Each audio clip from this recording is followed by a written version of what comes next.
on est très contents. On est très contents, on est enfin dans la maison qui est finie, en tout cas. Justement, aménagement à faire, niveau plutôt déco, mais sinon elle est finie. Alors pour l'histoire, on avait, depuis la dernière vidéo, on avait fini une grosse œuvre, on a eu la réception et on avait un mois pour terminer la maison. Parce qu'on a vendu la maison qu'on vous a montrée dans la précédente vidéo. On avait un mois pour emménager dans celle-ci pour pouvoir la laisser aux acheteurs. On devait déménager dans celle-là pour un moment parce qu'on a un autre projet qu'on partagera aussi sur la chaîne. Ouais.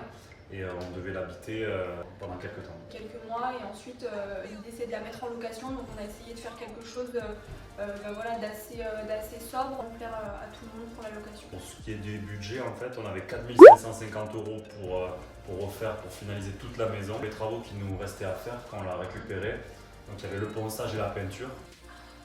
Allez! Oh la super lampe! 500 € pour peinture et ponçage. Les 3 chambres pour sol et dressing, on s'était fixé en budget 800 €. Après on avait la salle de bain, donc il y avait paroi de douche, le meuble vasque et le miroir. On avait 750 €, sachant que bon, quand on a vu le coût après des meubles vasques, on s'est dit que c'était peut-être chiffré un peu bas, mais on a essayé de trouver quelques astuces. Vous voyez là où c'était le moins cher. Des bonnes affaires, en tout cas.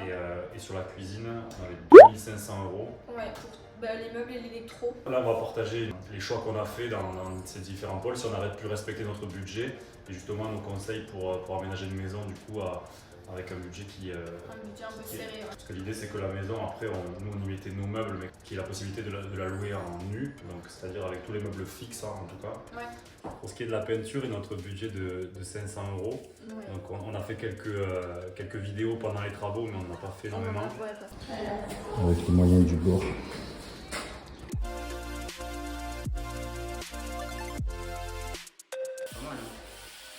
T'as fait le plafond? Hein? Ouais, on était un petit peu à court de temps. On a eu 3 week-ends où on était plus nombreux, on était 4 pour faire au moins la peinture, etc.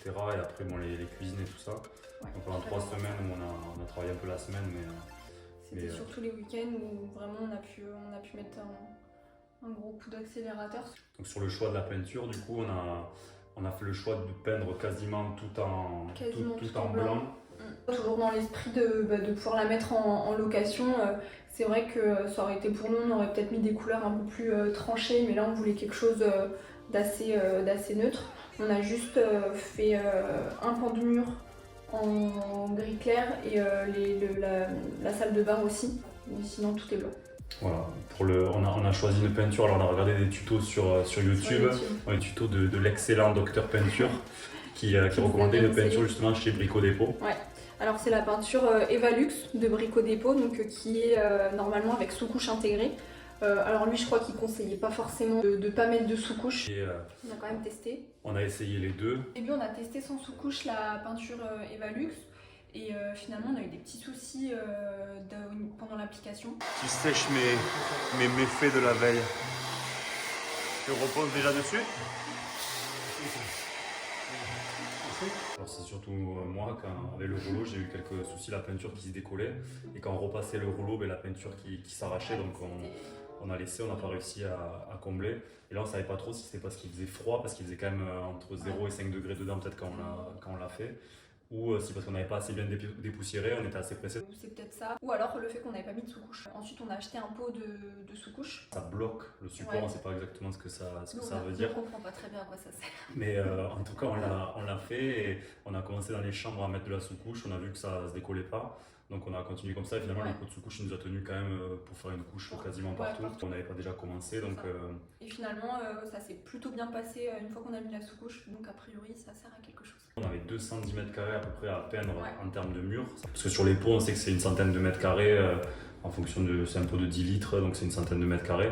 Et la maison fait 80 mètres carrés, donc on avait 80 mètres carrés de plafond à peindre en plus. Enfin, on a fait que 2 couches dans la majorité des pièces de la maison parce qu'on s'est dit qu'elle était assez courante la peinture. Normalement c'est vrai qu'ils conseillent plutôt de faire 3 couches, mais nous la couvrance nous convenait pour 2 couches, donc on n'en a pas fait de 3e, sauf dans la salle de bain parce que comme c'est pièce d'eau, on s'est dit que c'était mieux que qu'il y en ait plus, mais sinon dans la majorité de la maison il n'y avait que 2 couches de peinture et on est assez satisfait du résultat. Ouais, il y avait quelques endroits il y avait des coups de rouleau, mais on ne savait pas si on allait faire du décoratif à côté. On a laissé comme ça nous a permis de finir justement avec assez rapidement et de cette finir peinture. Avec la peinture aussi parce qu'on est arrivé au bout. pour montrer un petit peu les murs qu'on a fait différents. C'est le mur qu'on a fait en beige, donc il y a aussi la peinture qu'il y a dans la salle de bain. Donc on voulait quand même qu'il y ait une petite touche de couleur, mais toujours en restant neutre. Et alors on s'est dit que potentiellement ce mur-là, comme c'est le mur du canapé, comme la maison va être mise en location, on s'est dit c'est pas plus mal que ce mur-là soit lessivable, parce que le mur où il y a le canapé, potentiellement c'est là où les enfants peuvent dire, etc. Et puis donc après, j'ai oublié le chef-d'œuvre.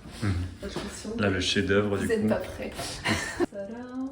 Donc ensuite, ça c'est voilà, la touche un petit peu personnalisée. On s'est dit quitte à mettre de la couleur au moins dans les toilettes. On va dire que si les gens après n'aiment pas, c'est pas grave. On avait fait un scotchage sur le côté. On a... Non mais tu vois, le scotch là il est parfait parce que... Oh putain, c'est parfait. De scotcher et de mettre d'abord de la peinture blanche avant de faire la peinture couleur. Et ça a l'air L'avantage de la peinture blanche, c'est que ça te fait une petite épaisseur. Ouais, blanche. Du coup, ça rend le truc encore plus net. Pour tout le reste de la maison, c'est blanc. Donc le blanc de la peinture évalue. Il n'y a pas vraiment de traces sur les murs, même les plafonds, on est assez content. C'est pas parfait, mais de manière générale, on est plutôt satisfait du résultat.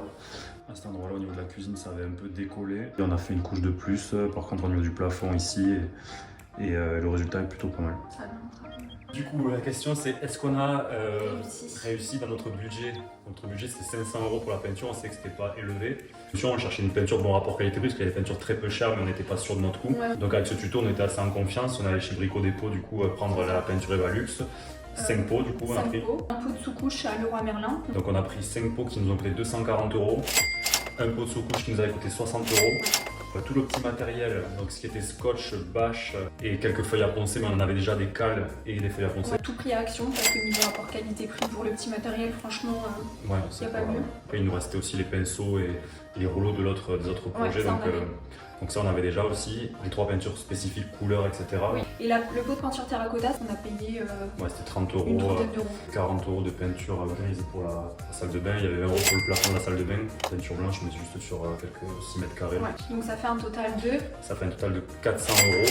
400 € pour faire la peinture de toute la maison. Donc on était assez content sur ce pôle-là d'arriver à passer dans notre budget, même d'être un petit peu en dessous, en sachant qu'on savait que peut-être sur le reste ça allait être compliqué. Ça allait s'équilibrer, on pensait. Dans la prochaine vidéo, on montrera la partie chambre, les 3 chambres avec le sol. On avait le parquet, les plinthes et les dressings. Donc pour un budget de 800 € pour 3 chambres. Salut!